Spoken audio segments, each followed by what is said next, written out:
As she walked past, I scrambled up her skirt and hung onto her belt.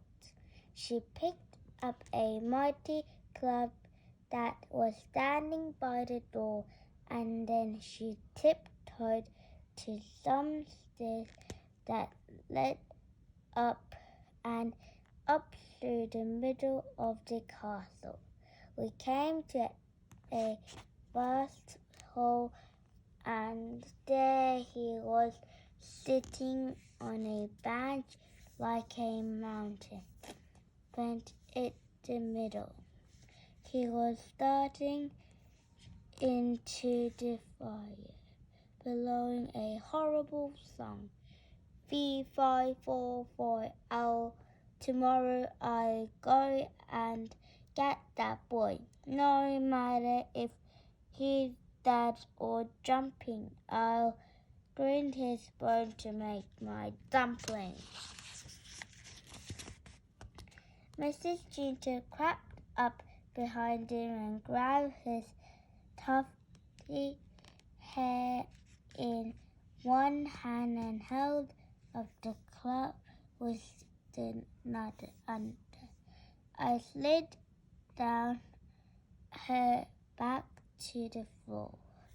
Ginger, you pig-headed grump of a husband, I can escape from your cage, and I make the best dumpling. Will you admit now that I am more than a match for you?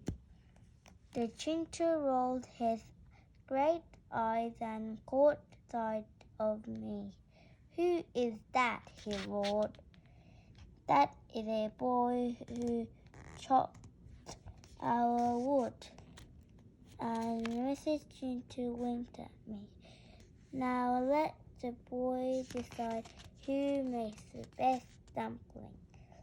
She let go of Ginger's hair and gave me a hard look. Very well, Ginger said, and he rubbed his huge hands together.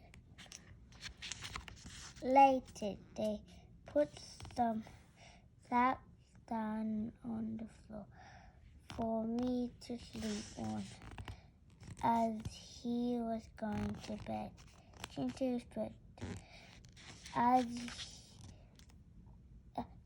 whispered, it was like a thunderclap in my ear. If you decide that her dumplings are better, your bones will make my next batch.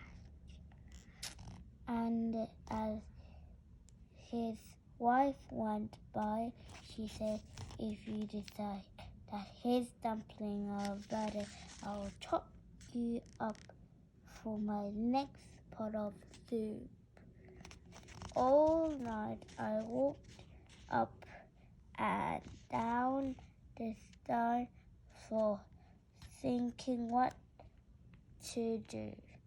And then I had one of my cunning ideas. I crept downstairs to the kitchen and had a good look about. What were you looking for, Tashi? Asked Jack.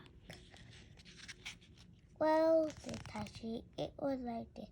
The next morning, Mrs. Ginger boiled her dumplings and then Ginger boiled hers.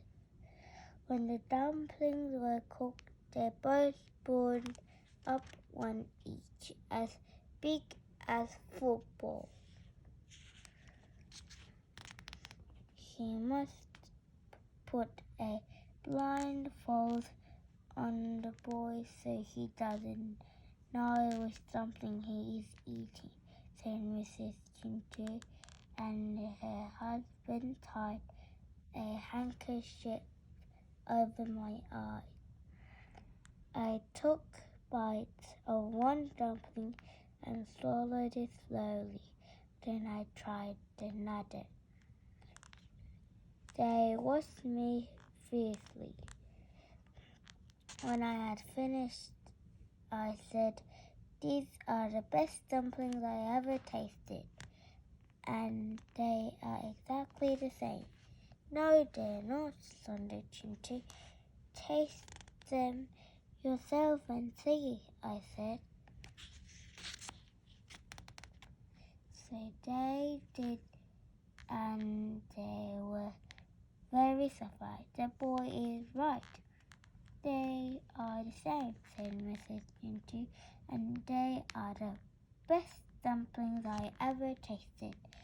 So then I told them that because I went downstairs to the kitchen last night and I mixed the ground bones and the flour together.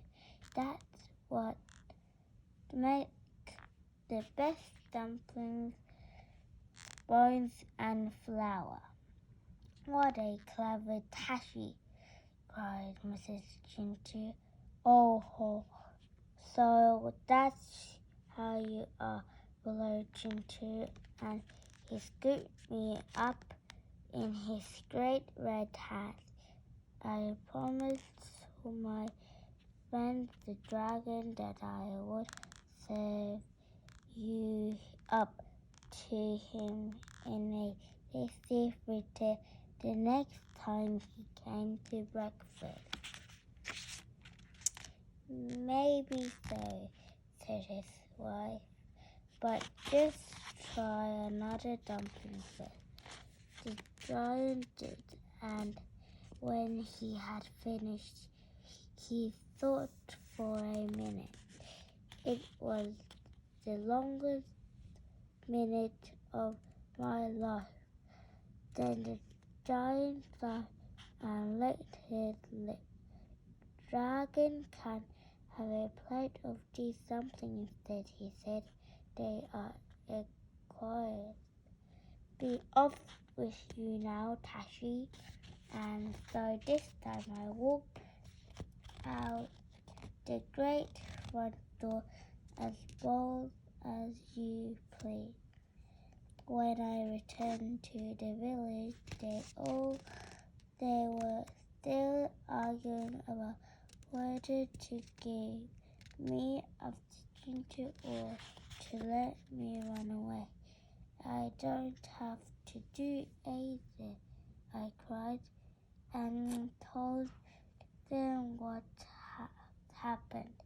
"What a clever Tashi!" cried Grandmother. "So that's the end of the story," said Jack's father, and everyone was safe and happy again. "Yes," said Tashi, "that is until the bandits arrived." The band.